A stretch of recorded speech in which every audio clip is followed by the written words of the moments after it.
রাধে রাধে। নবদ্বীপের তাঁত শিল্প বিখ্যাত। সেখানে এই যে সুতো দিয়ে শুরু হয়। প্রথমে সুতো বাজার থেকে এনে মাঠ দিয়ে এইভাবে শুকানো হয়। এই যে সুতো পরে লাচি করে এইভাবে চরকাতে নলিতে পেঁচানো হয়। এইভাবে নলিতে ঘোরানো হয়। এই নলি থেকে তারপরে এই নলি, এটার নাম হচ্ছে মাক্কু। এই মাক্কুর মধ্যে লাগিয়ে তারপরে এই গামছা বোনানো হয়। দাঁড়ান, আপনাদের গামছা বোনানো দেখাচ্ছি। এই যে দেখুন কিভাবে গামছা বোনানো হয়। একদম পিওর খাঁটি গামছা। যদি কেউ নেবেন তো আমাকে লিখে জানাবেন। একদম পিওর সুতি, কোনো ভেজাল নেই।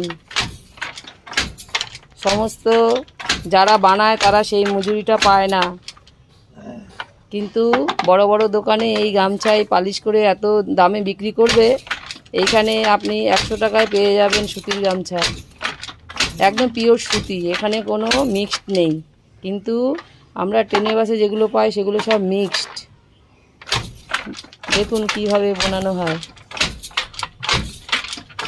তিল তিল করে একটা একটা করে সুতো দিয়ে এই গামছা তৈরি হয়। কত ঘাম, কত পরিশ্রম দিয়ে তৈরি, কিন্তু মজুরি পায় না। আমার কাকা জয় নিতাই, বৈষ্ণব একজন।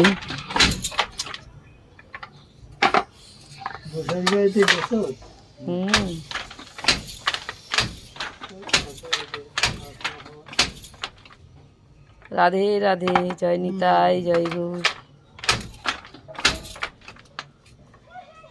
দেখুন কতবার পাল্টে পাল্টে এগুলো করতে হয়।